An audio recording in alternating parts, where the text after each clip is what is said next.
If your plant survived winter, but is starting to show some signs of yellowing now in spring, it's probably not going to be pests. It probably isn't going to be even the fertilizer. It's more than likely going to be the one big mistake that we all make at some point during this in-between season. Interested? Stick around with me and let's dive into it.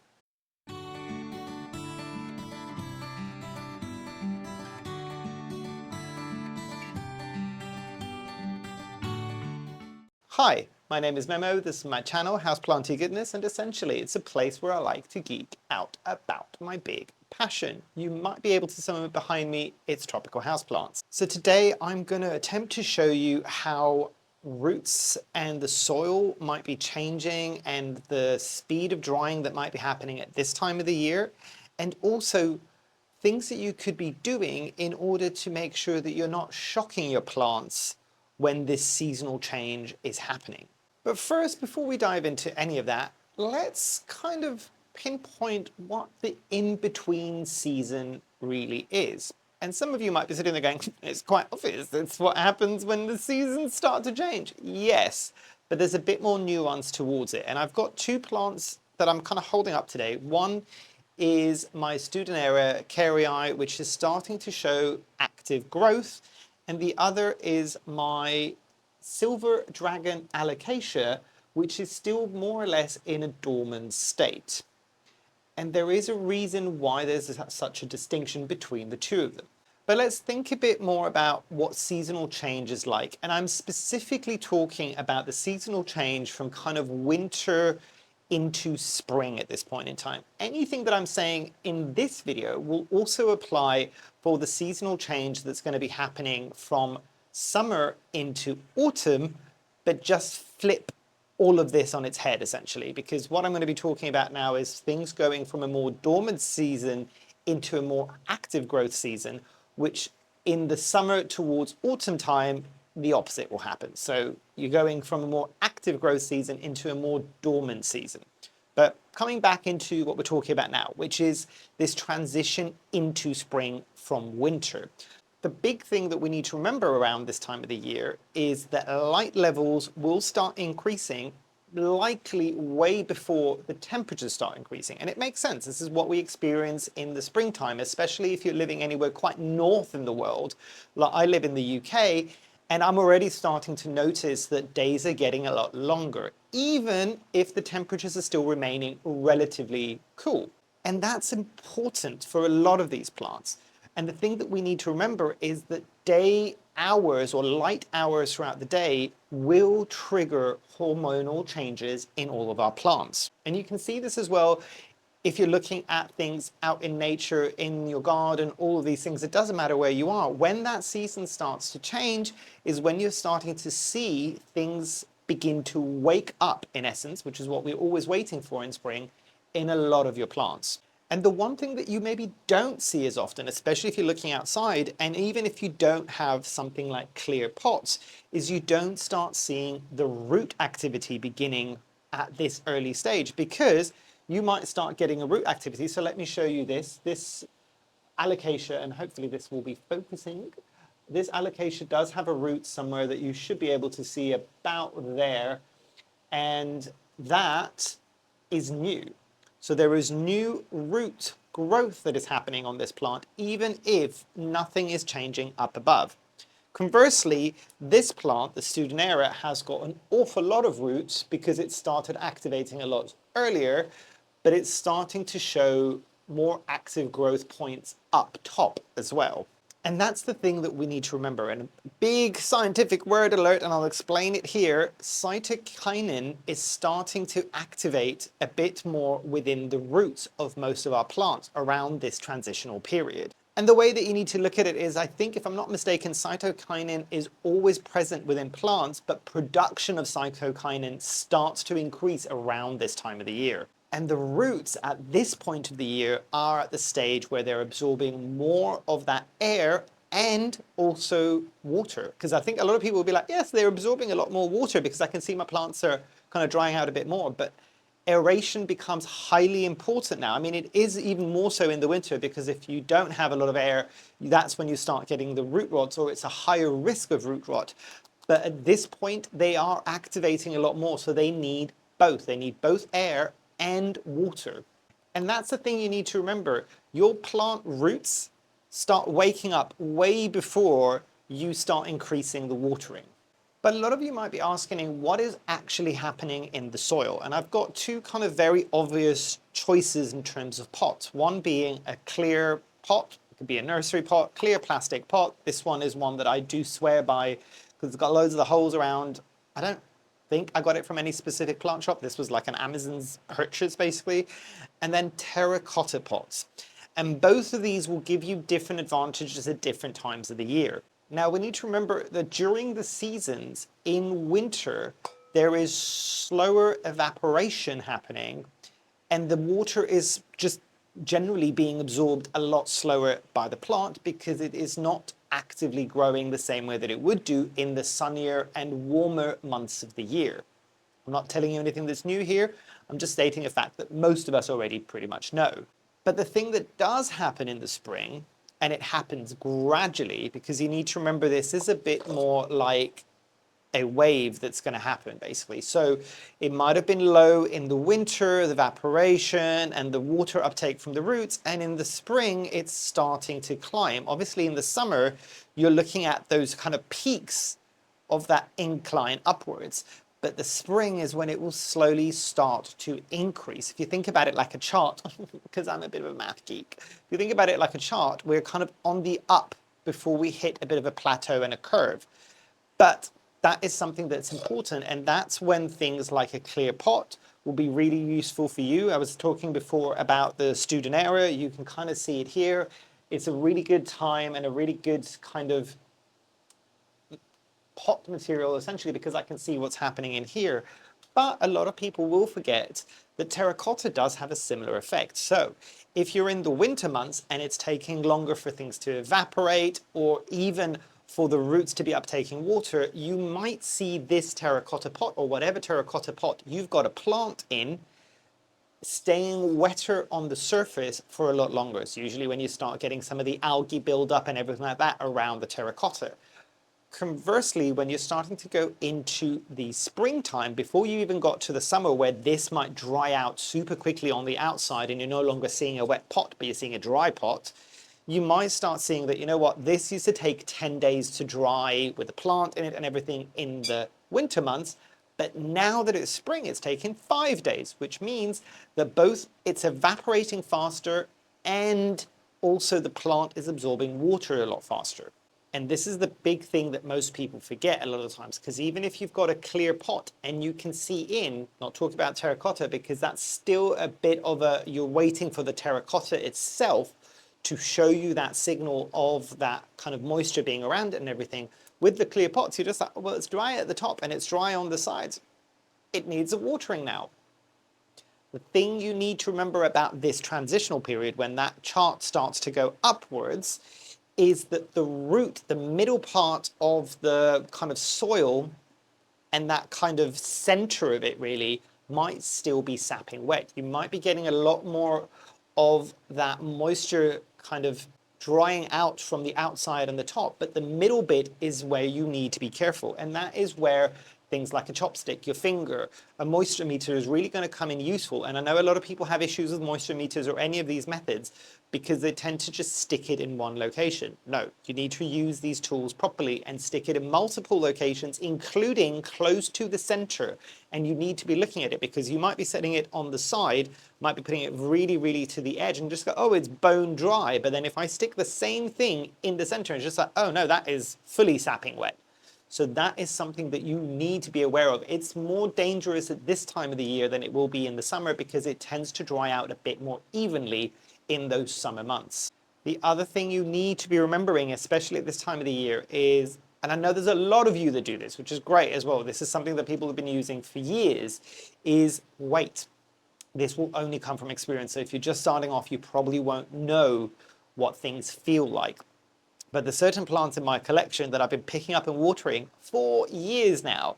I don't even need to stick a moisture meter into the plant. I don't even need to physically be thinking about it. I'm just like, oh yeah, this feels a lot lighter than it normally would do. This definitely needs a water. Oh no, this is still really quite heavy actually for this plant.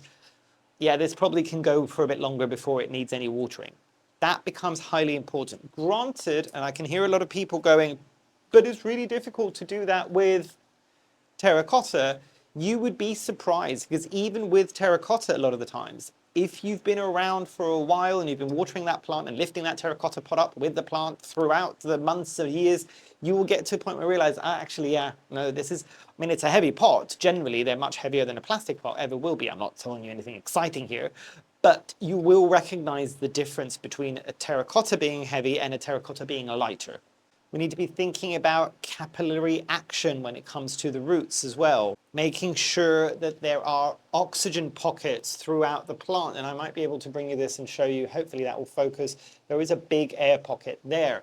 Those bigger air pockets, especially if you don't have holes, especially if you're looking at it from a clear pot, like this one's got loads of holes as well. But say it was just a smooth, clear pot without loads of holes. Those air pockets are a good thing to have because it means that it gives the plant a bit of a chance to adjust during this season.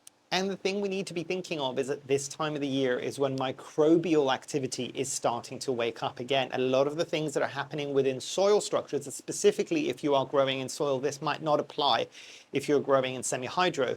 But this is a time when everything that's living in the soil is starting to reactivate as well. So that is something that you need to remember, because that is also going to be utilizing some of the moisture and the air that you've got within the pot itself, or it's also going to be contributing towards all of that.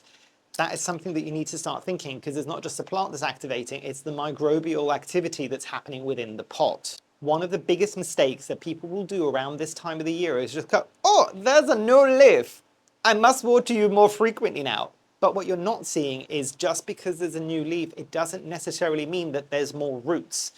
So what might be happening there is you might be jumping the gun a bit, and that's what's causing the plant a bit more of that stress, because it's just like, I was okay with the water that I was getting. Look, I've even put out a leaf. Why are you giving me more water? What's happened all of a sudden?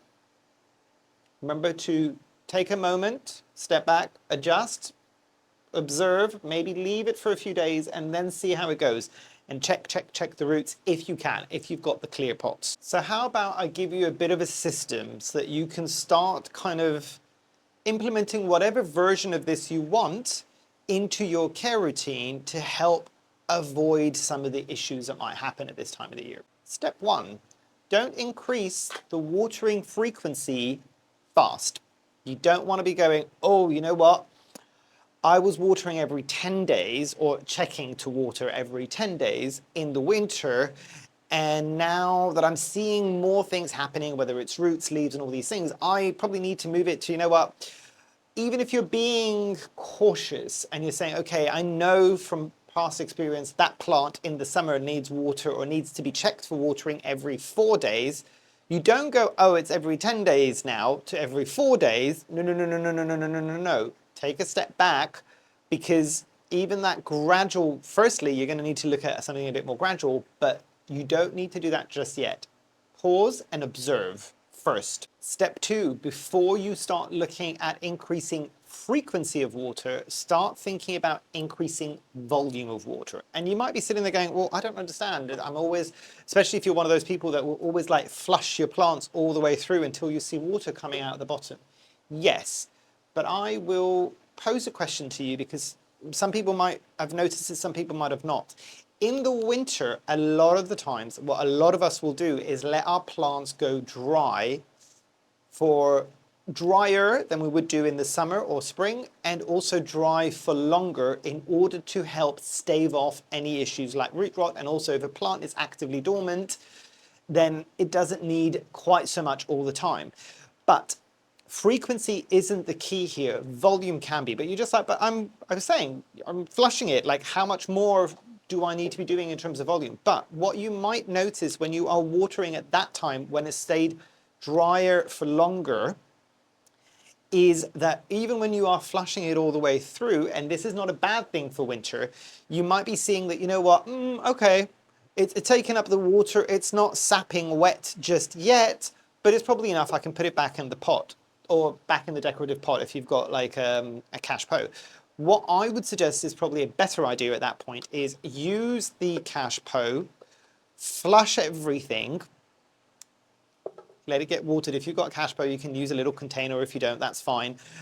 And let that plant sit in this kind of mass of water for like a minute or two, just to make sure that it's absorbing that volume of water. There's a bit more of an increase of volume of water, and then obviously take it out, make sure that it's fully drained, kind of like jiggle it a bit so you can get all the last kind of dribbles out the bottom, and then put it back.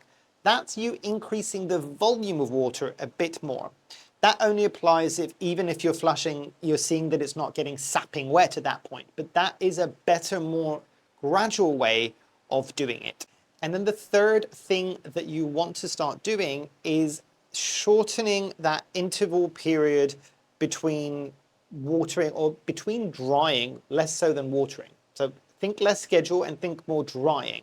So, for instance, if this Hoya, and this is a Hoya, this is a variegated string bean Hoya. I can't remember now. I'll put the name somewhere at the top.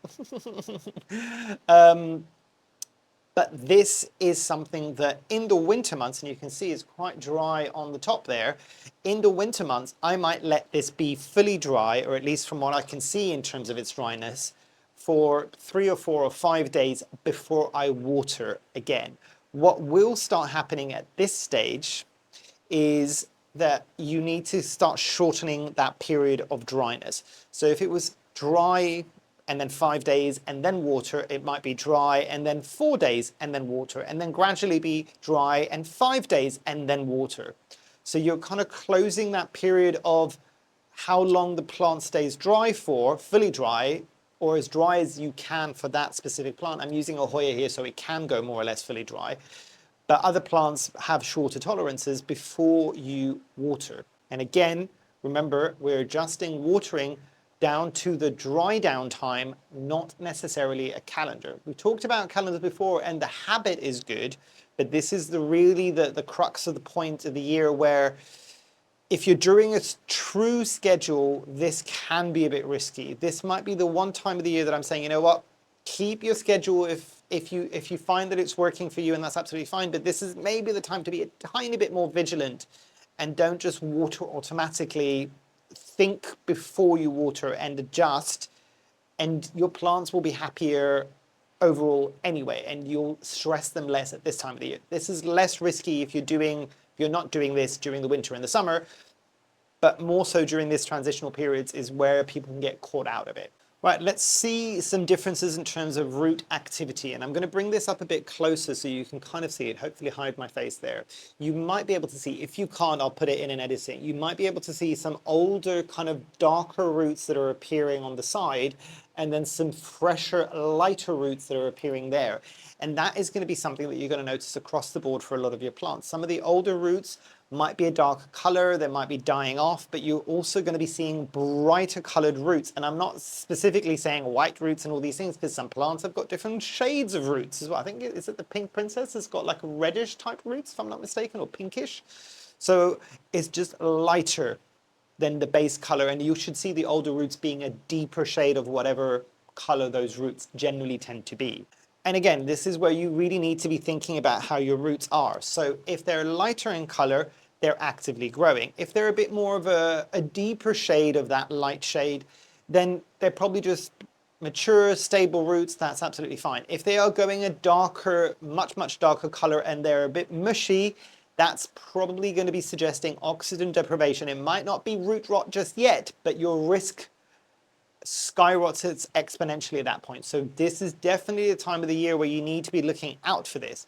Obviously, when you're fully in spring or fully in summer, the risk of root rot doesn't entirely go away, but it does diminish substantially. And I have done a whole video on root rot, and I'll link it at the top of this video so you can check that out if you haven't already seen it. But this is the time where you're going to have that fluctuation being a bit more risky. Another big common mistake that tends to happen at this time of the year is just like, ooh, look, I have got a shiny spanking new leaf. And this is especially true for the people that don't fertilize year round. But if you're a person that only fertilizes during the spring and summer, you're just like, oh, I've been chomping at the bit, I've been waiting to fertilize things. Go, go, go, go, start fertilizing. Step away from the fertilizer bottle or granules or whatever it is you use. Put it down. Put it down. Wait. This is still too early. I'm filming this video towards the end of February. This is way too early to start fertilizing just yet, and jumping the gun a lot of the times will cause almost as much stress to a plant that's just starting to activate and the roots are just starting to come in. They don't need the fertilizer just yet. They will soon, but hold off if you can for a tiny bit. Also, for the people that are fertilizing year round, if you do what I do and you kind of fertilize very, very weakly on every watering and you don't change that throughout the year, keep doing you. I generally don't have too many issues with that. If you are the kind of person who fertilizes very weakly in the winter and there's still a step up for the spring and summer, even you, hold off on that step up. You don't need it just yet. You're only going to start fertilizing when the watering has stabilized. When you're having less of that transition and more of that, okay, so it used to be 10 days roughly that this plant needed water, it's now every 4 days. Or even if you're getting at the 5-day mark, that's when you really start fertilizing. We also need to remember that there's going to be a species difference. There's a difference between a monstera, so this is a monstera gracilis, or a ficus, so this is a ficus benjamina. I think this is the variegated form if I'm not mistaken. A calathea, such as like a white fusion that you're seeing in front of me. Yes, it's looking a bit busted, but as people kind of commented on previous videos, this is the time when I'm starting to see a lot more active growth. And anybody who's owned a white fusion and still owns a white fusion and hasn't chucked it out the window, they know that it looks like shit in the winter, but it really does come into its own in the spring. And then obviously the more succulent type plants like Hoyas, these are all going to experience this transitional phase differently. So for example, things with thicker roots, think of things like monsteras, like Monstera deliciosa, some of your thicker rooted anthuriums. All of those plants that have got thicker roots, you would think, and you would probably be right with this one, they're going to take a beat longer to start responding.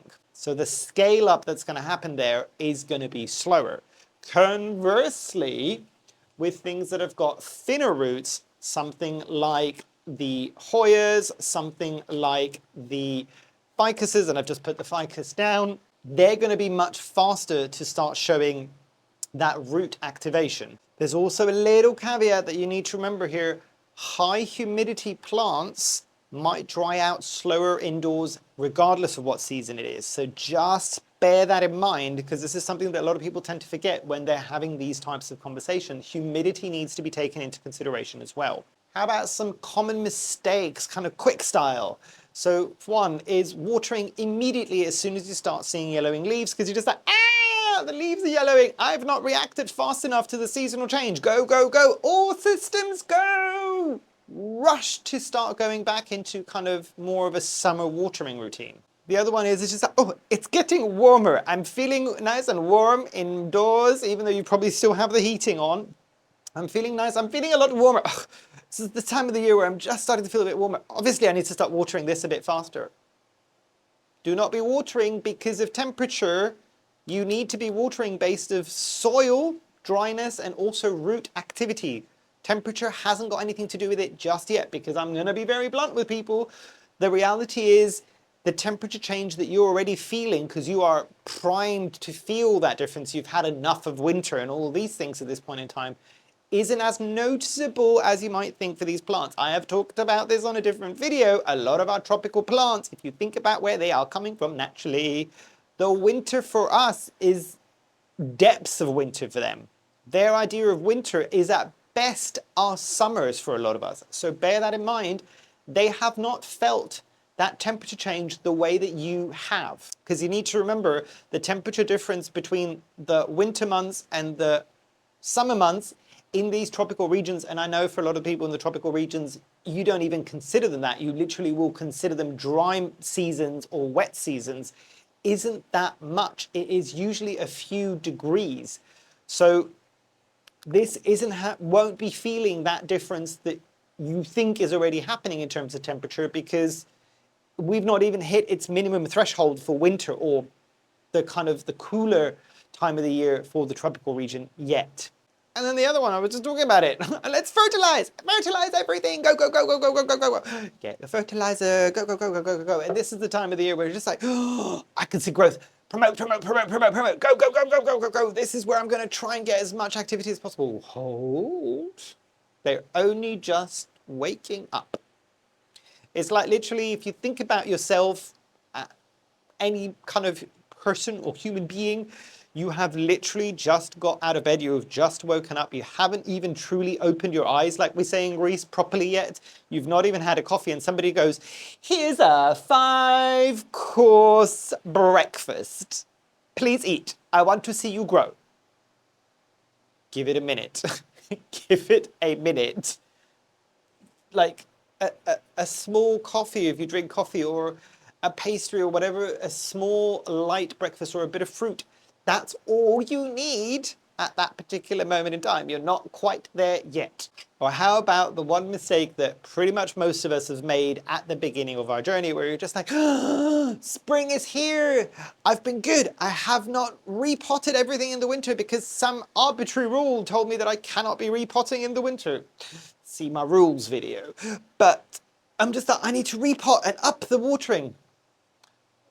Let me explain in very simple terms what you've just done there. This little plant has only just started to get some new roots, and it's only just starting to maybe get some activity going at the top. It's probably not filled up its pot. It's different if your plant was root bound for the whole of winter and you need to pot it, that's fine. Only go up one size. But if it's any other scenario, a question, does it actually even need a repot, firstly?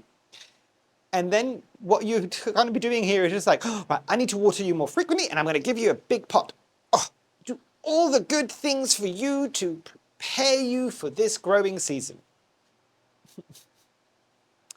A plant that doesn't have a lot of roots, that still isn't absorbing the water fast enough, and you've made it so that it stays wetter for longer as well. 3 guesses what's going to happen there. Step away from the repot and the increase of watering at the same time.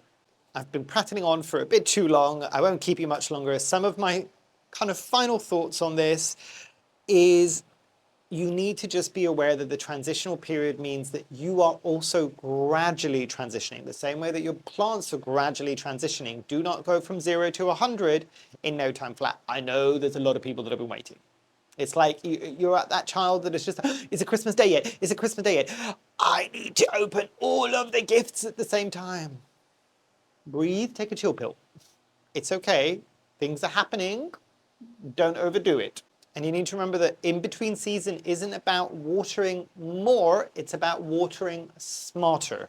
But I'd be curious to know, like, how are you seeing your plants now that the in-between season is slowly beginning to start? Are you seeing any of the kind of points that I was talking about before? Have you made any of the mistakes that I've talked about before? I am guilty of making every single one of those mistakes. I can sit here and be as sarcastic as I want to be, but it's only because I have been through this before and I have learned the hard way.